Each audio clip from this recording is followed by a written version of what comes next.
Hi everyone, welcome to my channel. আজকের ব্লগটা আমাদের লাডু সোনার জন্মদিন এবং লাডুদের ফার্স্ট কার কেনার ব্লগ। Let's keep watching. লাডুর বার্থডে, তাই জন্য আমরা খুব এক্সাইটেড। এবার সারপ্রাইজ দেখতে হলে লাইক শেয়ার সাবস্ক্রাইব। হ্যাঁ, বুঝে গেছেন? ওটাই। Good morning. আজকে কার বার্থডে? My birthday party. না মিমি বলবে। সকাল সকাল আমরা সবাই স্নান টান করে রেডি পুজো দিতে যাওয়ার জন্য। পুজো দিতে গেছিলাম এমন এক জায়গাতে যেখানে জড়িয়ে আছে অনেক দিনের ইতিহাস। এই যে বটগাছটা দেখছেন, এটার ভেতর দিয়েই একটা গুপ্ত রাস্তা আছে, যেই রাস্তাটা গিয়ে ওঠে একেবারে সেই দেউলের জঙ্গলে, যেখানে ছিল ভবানী পাঠকের আশ্রম, দেবী চৌধুরানীর প্রশিক্ষণের জায়গা, যেখান থেকেই পরিকল্পনা হয়েছিল ইংরেজদের বিরুদ্ধে লড়াইয়ের। সকাল সকাল ভগবানের আশীর্বাদ দিয়েই লাডুর জন্মদিনের দিনটা শুরু হলো। তারপর বাড়িতে এসেই শুরু হয় মায়ের হাতে পায়েস খাওয়া এবং গুরুজনদের আশীর্বাদ।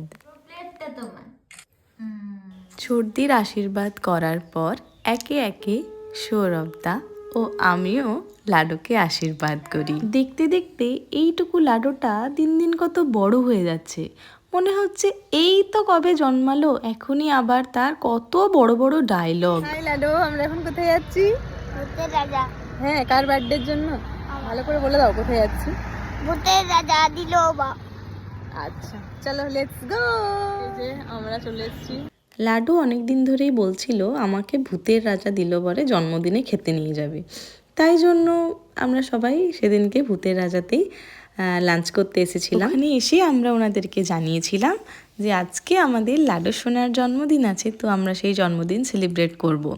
তাই জন্য ওনারা রিচুয়ালের জন্য একটা মালা, পঞ্চপ্রদীপ, তারপর চন্দন, ধান এবং এক বাটি পায়েস একটা সুন্দর কুলোতে করে সাজিয়ে নিয়ে এসেছিলেন। এবার লাডুর কেক কাটার পালা।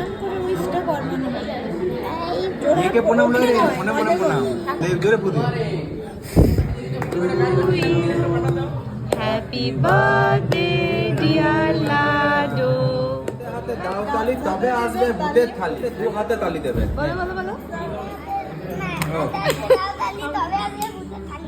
হ্যাঁ। লাডুর জন্য আমরা নিয়েছিলাম হীরক রাজার থালি, যার মধ্যে 5 রকম ভাজাভুজি থেকে শুরু করে একদম চাটনি, পাঁপড়, দই, মিষ্টি, পায়েস সমস্ত কিছু ছিল।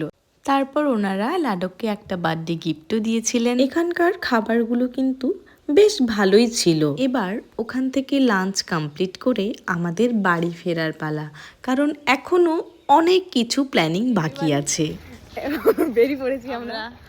আমাদের আজকে ড্রেস কোডটা সবারই একই, এই যে সারপ্রাইজ আছে।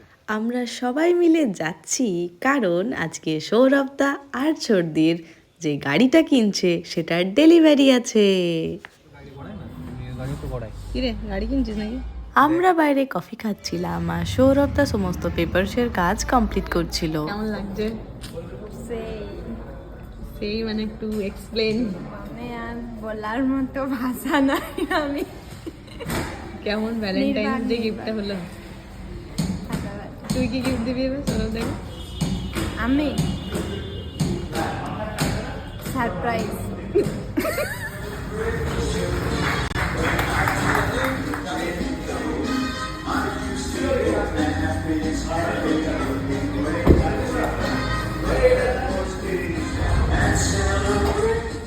আমরা তো সবাই ভীষণ ভীষণ হ্যাপি। আর গাড়িটা যেহেতু ব্ল্যাক অ্যান্ড হোয়াইট ছিল, আমরাও সেরকমই আউটফিট সবাই পরে গেছিলাম আর কি। তারপর সৌরভদা শোরুম থেকে গাড়িটা বের করলো, তারপর ভাই ইনিশিয়াল পুজোটা করলো, তারপর নারকেলটা ফাটিয়ে সেই নারকেলের জলটা গাড়ির চাকাগুলোতে দিল ভাই।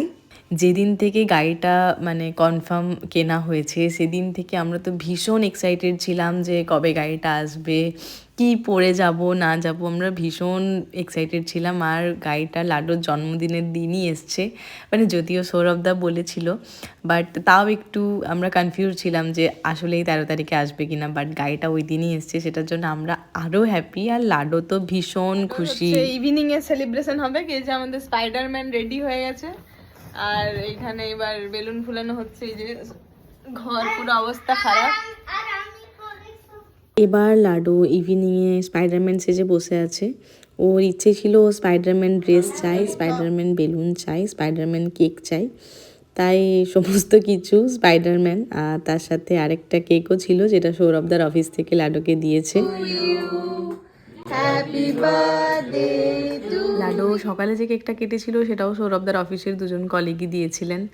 তো সকাল থেকে মিস্টার 3টে কেক কাটলেন। তারপর যাই হোক, এভাবেই আমরা লাডুর জন্মদিন সেলিব্রেট করলাম। তারপর সেদিনকে কার্ডটা ডেলিভারি ছিল, সব কিছু নিয়ে দিনটা আমাদের দারুণ কাটলো। দেখা হবে নেক্সট ব্লগে। Good night. Subscribe my Mimi's and Lado and Mimu channel.